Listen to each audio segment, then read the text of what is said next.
Appreciate you tuning into the Brandon Clay Show. Our class of 2027 rankings, 247 Sports dropped today. We'll get right to it. Kalita Smith out of California has been really impressive in every setting that I've seen her, whether it's overtime. I saw her up in Chicago on the black floors up there.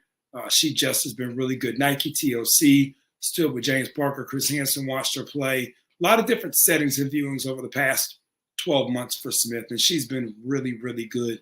Smaller point guard, but pound for pound, punch for punch, maybe the best in high school basketball, depending on the day that you see her. She's really good. Right there on her heels, a couple of names for you. Ivana Wilson-Minyaka, who I love, had a great USA trials, had a great summer, with West Virginia Thunder.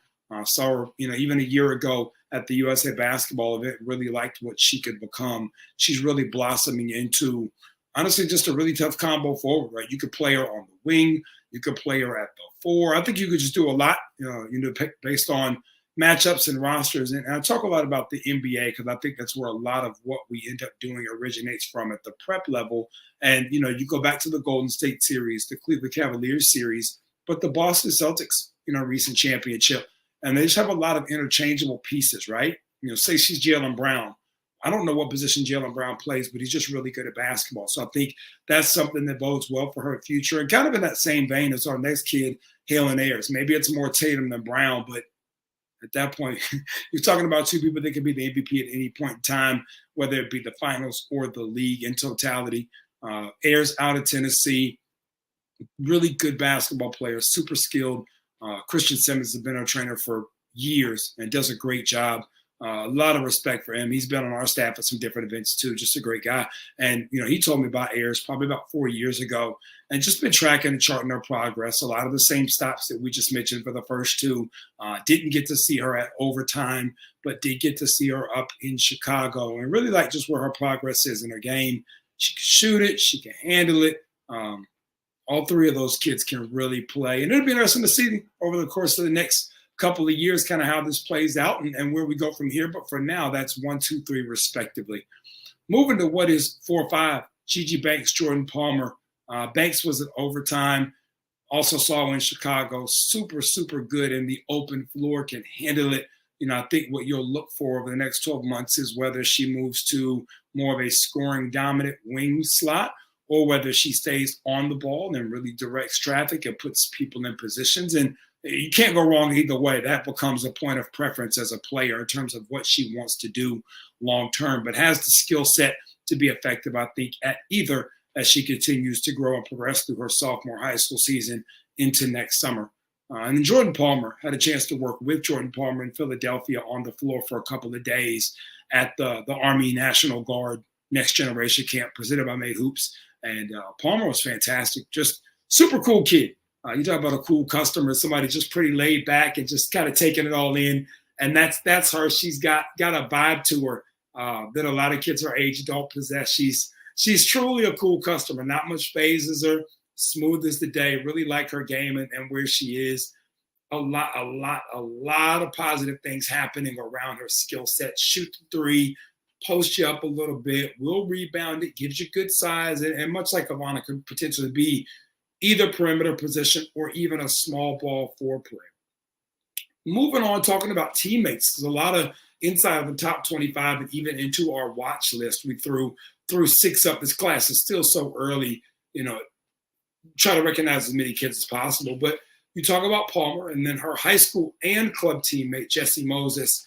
They play year-round together on the same teams. Enjoyed watching Moses. Had a chance to get on the floor with her in Philadelphia as well. And just a cool kid. We were giving her a hard time.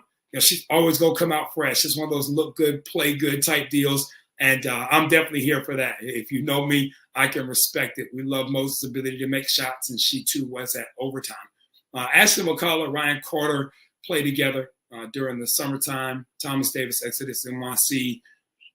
I've been watching them now as appearing for a couple of years, and then we'll talk more about McCullough in a minute, but just grouping-wise, it's been really cool to watch them continue to move up together and to see what they're doing. I think they're one of the best 1-2 punches, so to speak, across the country going into their rising sophomore club season.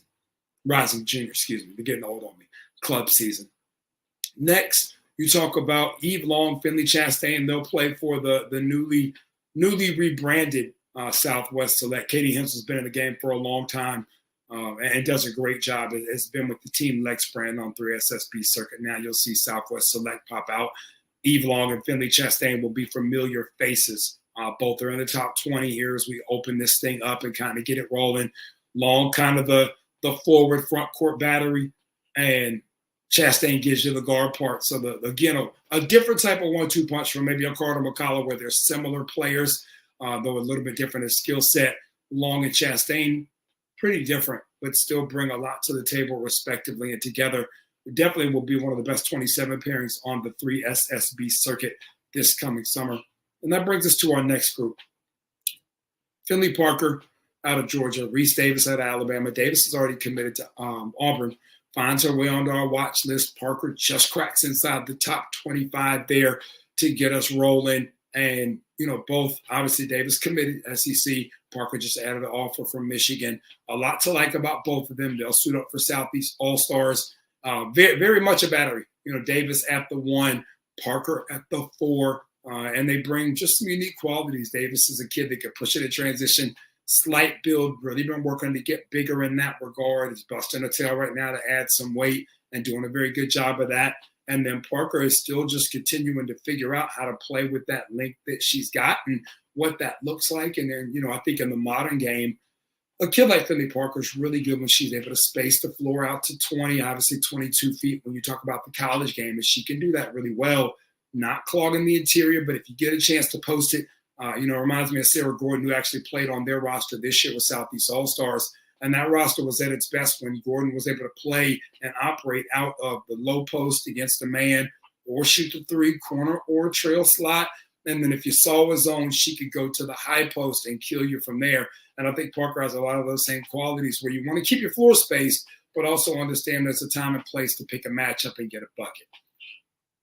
Moving on, the bigs in this class are tremendous. You've got 6 of the 25, and honestly, not maybe 7 to 9 of them when it's all said and done, they can serve as true interior presences for you. Maybe not for the duration of a whole game, but at least for part. But 6 of them are probably going to play, the 5 spot as their true primary position, which is really impressive.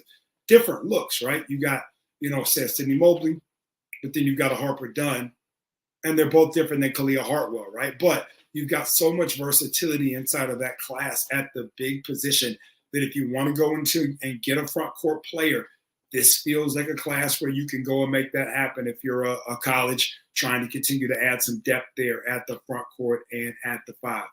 Last but not least, I'm going to go back to McCullough and Parker. Watch them play in a game July of 2023. And I remember talking to actually the general manager of Southeast All-Stars. Vince Smith was on hand at that game. It was Exodus for Southeast All-Stars, and also said this to Thomas Davis afterwards. And Ryan Carter and Kate Harpering, you could see at the guard spot were rolling. Skill sets were continuing to develop. There was a lot of growth there. But I really liked what I saw from McCullough and Parker in terms of the long-term upside.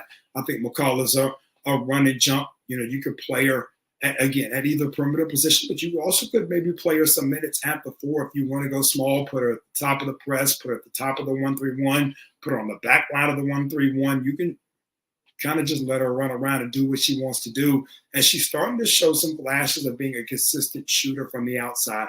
If she can shoot it 1 out of 3, 33% from three-point line, and she did a little bit of that at overtime, I think everything changes for her in terms of her next level projection. There just aren't going to be many out there like her. There's some Jada Civil there to her. Civil a couple of classes ahead, but the way that Civil has progressed into being a legitimate top 15, 20 caliber kid in the country, McCullough's got some of that same feel to her game. Still work to do, but you can see the signs of the growth there. And then like we talked about with Parker, just not very many kids in that skill set range at that size and putting it all together. But, I think a fair player comp, you go to the men's side for this one, but it's Kristaps Porzingis and what he's done, especially when healthy, right? Battled some injuries throughout the course of his career. But when healthy, there aren't 5 players in that 6'11" to 7'1" size range that can do night in and night out what Porzingis is able to do. And when you go and you watch the film on him, everything, especially this year in Boston, was so spread and spaced, picking pops, but everything was popping high.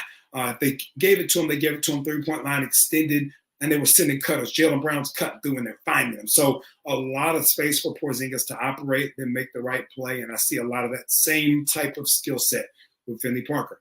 I appreciate you tuning in. Make sure you dive into the rankings. As always, it's about the evals at what I just gave you. The numbers are what they are. We miss some, we make some, it's fine. But the evals, we're trying to treat it like Steph Curry from the free throw line. Not very many misses there. So make sure you check all the player cards, and we'll keep pushing out content. Until next time, Any Jim Song.